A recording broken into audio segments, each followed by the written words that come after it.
Rest in peace, Baba. Asanteni sana.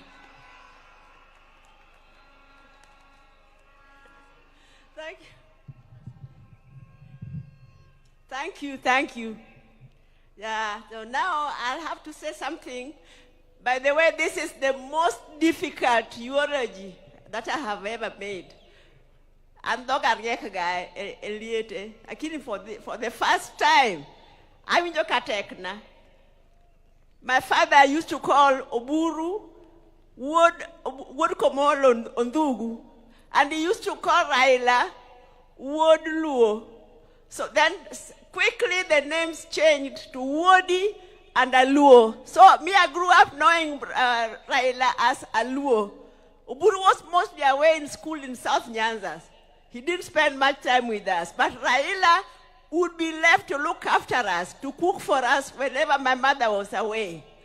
And then Oburu said the other day that Raila liked news, even from the time he was a little child.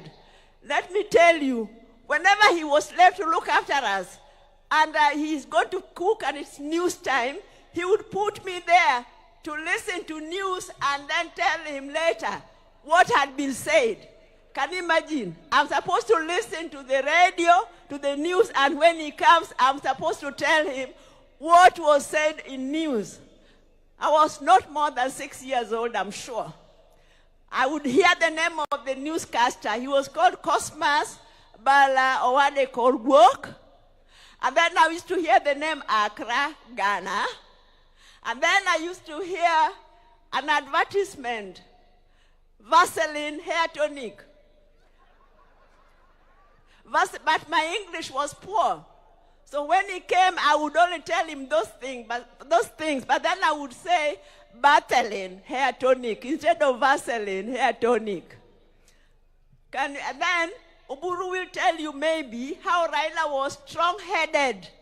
In school, there was a rule that when you are caned by the teacher, you were supposed to get up, salute, and say, thank you, teacher, which he refused to do. Every time he would get up, walk away, saying things about the teacher, maybe just mumbling, and the teacher would call him back, cane him again, until the teacher gave up. Maybe Oburu will tell you more. Then,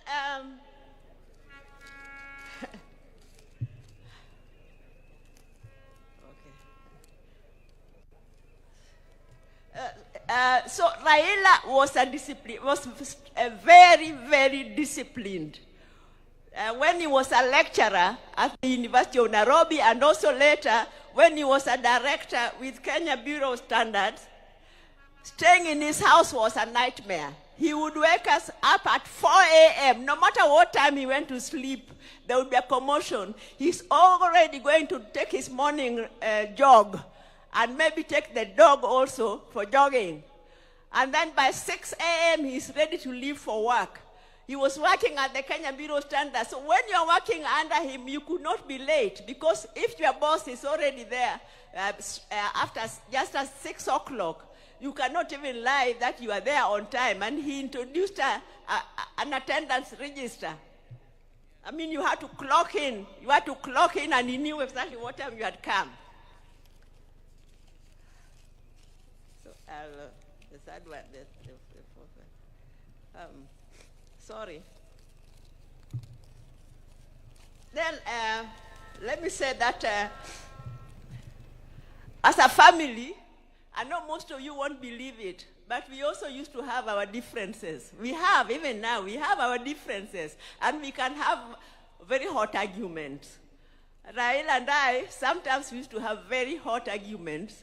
You'll see that when he's telling us, he's trying to explain some of even his political moves, he would be looking at me, because he knows me, I would not spare him. I used to tell him whether he wanted to hear it or not. So one time he came to my house, and then we were having a hot argument until my maid thought we were going to exchange fists.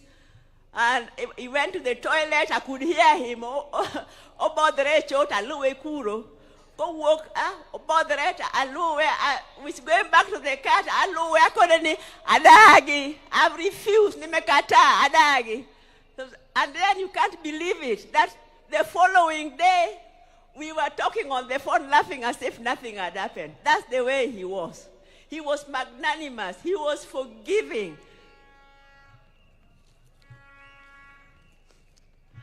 So what I want to say is, because I know the overwhelming love that Raila was received, many, he is very happy. But Raila, because he was so compassionate, I'm sure the only thing that is making him unhappy is that some of the people who came to receive him back got hurt by our security organs.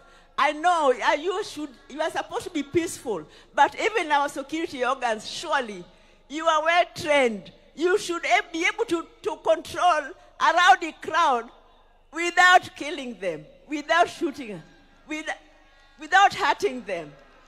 So as Raila's tribute and respect for Raila, let that be the last time that such a thing happens. I think that would be a befitting remembrance for Raila. Let me just say that there are a few people, Ogeta, Morris, your father, you were behind him, even at the last minute, the last talk, the last jog, the last step he took, you were behind him. Winnie Chogo, thank you very much for being with your dad when he was sick.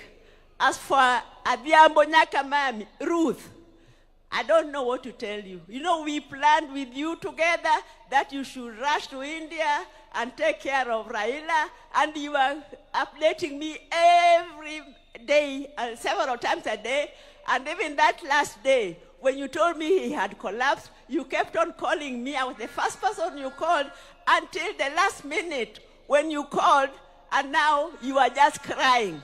You did not talk, you were crying. So the two of us, we just wept. We wept for the second last son of our mother, Mary. Now, Workomolo Ndugu, Oburu, you have been guiding us very well as a father. Please, I know that is your best friend and he has gone, but you please continue keeping us together as a family. Mama Ida, you are a strong lady and you have a beautiful family. Please continue putting us all together. I think that Odonga Tieko. Thank you very much.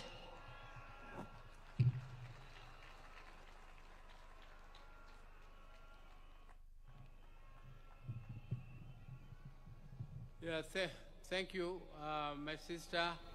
I now want to take this opportunity to invite Taurei, who is the son of my sister Achieng, and Achieng is not able to come because she is a bit indisposed, and she is bringing her condolences through her son to Taurei to tell you one or two things. Taurei, please. Hello, Your Excellency, fellow dignitaries, my family and friends. I'm here representing Raila Odinga. I'm her son, her last born. Other daughters couldn't make it.